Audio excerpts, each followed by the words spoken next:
Hello YouTube. So our last video covered relationships and backgrounds, a little bit more about the characters to better know and understand them.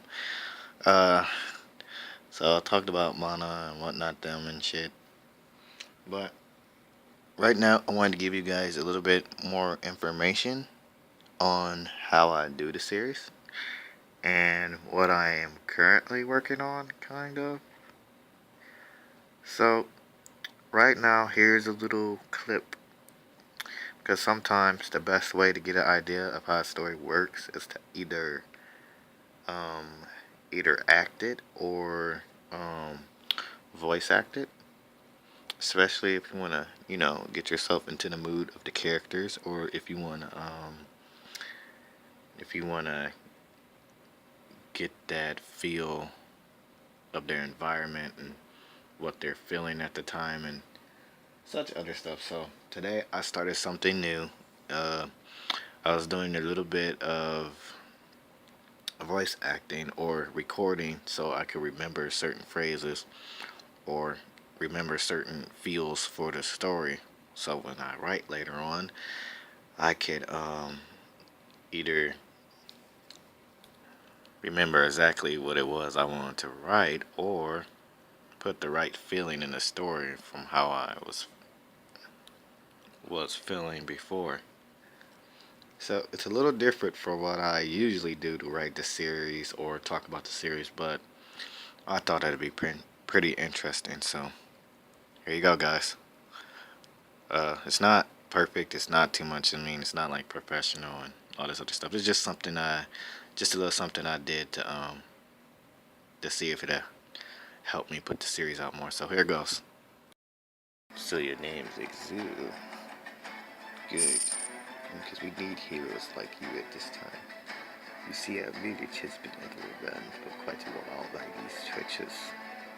That army that you counted outside was nothing more than what was going on down here.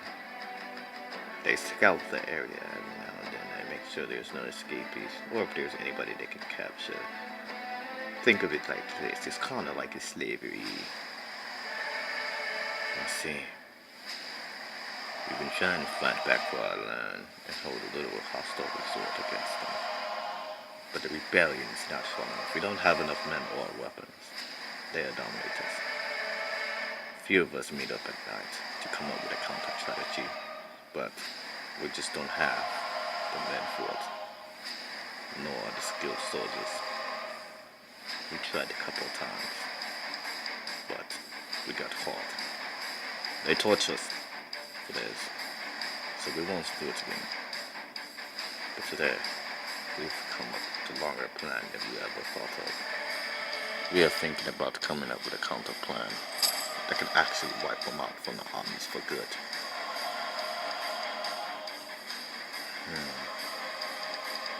But we need someone to disrupt the whole base and take out the scouts. The scouts are very sharp. We don't have nobody with that skill. We need an assassin from outside.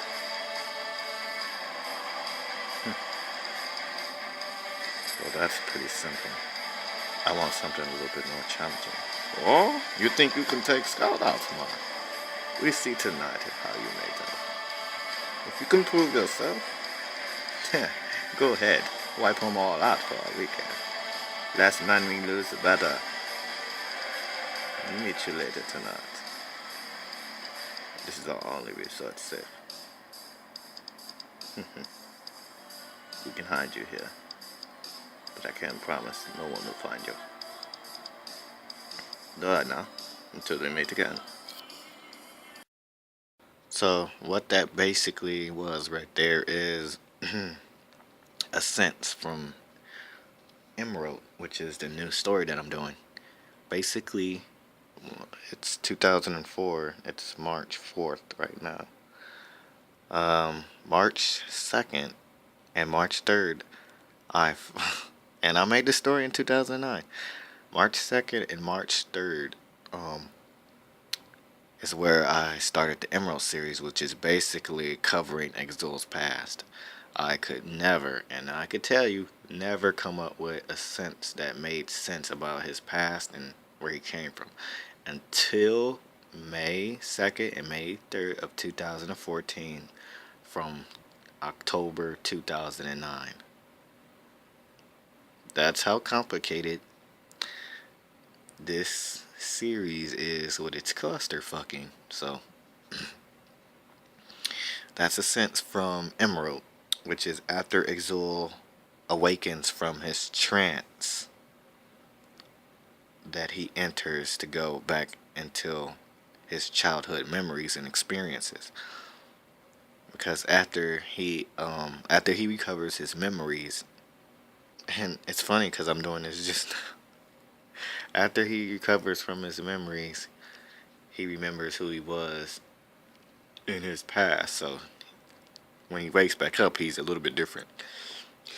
There are some facts about Exul from his past that is now brought into the story now. So he has a longer hair. It's pretty interesting. Instead of having red aura, he originally had green aura, but he inherited red aura from the previous round. When It's complicated. I still didn't explain enough about the story to be telling you what the current story is right now. But basically, that's a sense from Emerald. When he after he awakens, because when Exul, some he doesn't always disappear when he goes into these altered realities or experiences. Sometimes he passes out. So when he woke up, he was in the middle of the snow.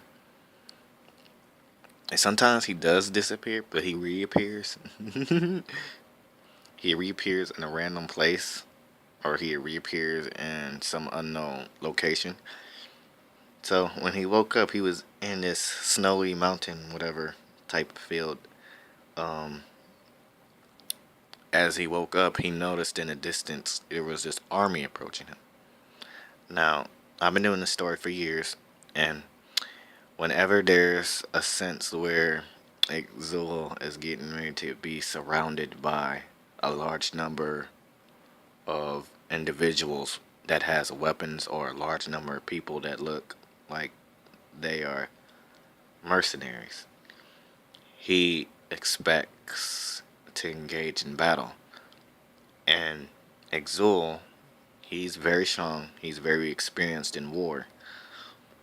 He knows that if he doesn't get up, chances are he is either going to get attacked or he's going to be at a disadvantage in battle. So he already prepares for the worst as he notices this group of enemies or group of people approaching him. So they're at least a good distance, a few yards away. And to his suspicions, he was right. So he's still waking up out of his trance. His body is a little bit weak or paralyzed at the moment, and they launched this cannonball packed with a whole bunch of shit, gunpowder, explosive, whatever you want to name it. It flies towards him, and he's like almost out of his trance.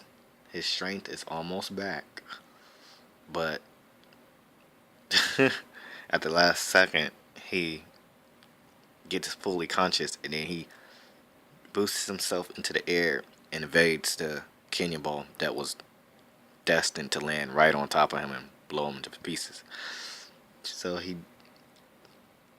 so from there he's fighting, and to his surprise, these people, humans, are highly trained and skilled, and he's not doing as much damage as he normally would fighting a normal person.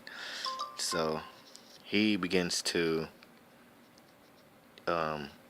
create a route away from the frontline army and begins to take a run for it. Because right now, at this moment, he knows that he's not going to be able to take out the whole army. If he does, he's going to be injured in the process, or he's going to be very tired, not have any more energy to fight another, full-fledged attack or whatnot. So he makes his escape. He runs to this mountain edge for whatnot, while arrows and fucking cannonballs are being shot at him. And he comes to this cliff La la la la la. He jumps down the cliff, not expecting them to actually be insane enough to follow him down the cliff because Exul's, he's overpowered. He can survive 100-foot drop and all this shit without having much damage done to him. But to his surprise, these are human people. They follow him down the mountain, and some of them are already down the mountain, not really sure of his location, but they jump down there just in case they met him along the way. So you know that these people are pretty fast. And to his surprise, they were pretty fast. So he's engaged. He fights a couple of them, and then jumps from, what do you say, rock side to rock side. And some of them are just jumping on the mountain chasing his ass. Oh, it's such an awesome sense right here. So he fights a couple more of them, then jumps off the cliff again, and then lands down. Some of them actually do the same thing. He has to kill them. So the other guy jumps in front of him, and he like whoops it. He tries to kick Exul's ass, and Exul whoops his ass. And actually kicks him off the mountain. So he thinks by kicking him off the mountain that the rest of them are going to be like, maybe we should wait a minute before we try to fuck with this guy. But yeah, that basically everybody stands still for a moment, and Exul smirks. As Exul looks to his left, he notices this guy with a gun ready to pull a trigger. The guy's like, don't do anything too rash. You don't want to die now, do you? Or something like that. And then Exul just pauses for a moment, and then he's like, heh, and then he jumps. He turns and jumps in an instant. As he's in midair, jumping towards his opponent, he grabs his opponent's arm, directing the gun or the gunfire away from his body. At the same time, his right arm slashing his throat. He kind of slashed and pulled out, or slashed and ripped out his Adam's apple. So it was instant death for his ass.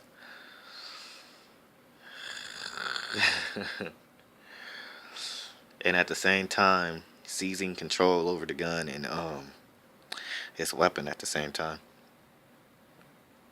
or whatever, seizing control over the gun and his movements. And then he makes escape from there, because from that nobody else is trying to fuck with him or engage him any further, because they're like, oh shit, man, I'm not trying to end up like that dude. So he gets away and he goes to this cave. This is like current. Like, this is like what I'm working on right now. So there's not too much done after that sense. And the audio from that one is further into the story, which I don't know how I'm going to sum it up yet. So it's a little interesting, but don't worry, I will get to explaining Emerald. You guys will know more about it, and hopefully I write a story about it, because, oh yeah, that's another thing I wanted to cover in this video. Sometimes instead of actually doing a series the way I do it, sometimes it's role played and then converted into a story, because I never do the series in wholes. Like, I never completely do and write about a whole series. It's just too much. It's entirely too long. But there are some role plays that I have done about this little series with other people or with other characters. I'm sorry about that, guys. I have my Benogi in the background, and some asshole or person is playing fucking music. Like, really?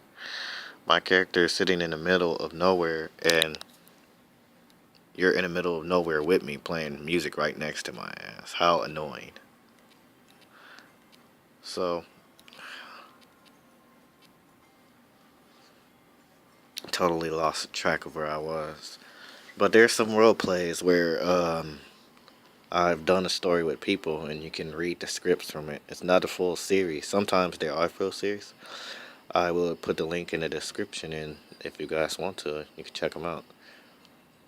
And trust me, from where I'm starting, the stories that you will find in the links, you will find that the story is further ahead from what I'm explaining right now, but it still relates to the past. It's not current, but it's far away from the past that I am talking about now. So, if you guys want to, I'll put a couple of links in the description, and you guys can go do some hunting. Although I don't think, from what I remember when I was doing the role plays or the scripts, that they are as interesting as the past ones or the current ones. So they'll encourage me to write the story for the current. Because once I start, if I get too far ahead, I'm not going to want to write about it later on in the future. Because it probably end up being a big clusterfuck like the other series I'm talking about now. So that about ends my little talk here. If I do another video, I will upload it. Other than that, I will see you guys later.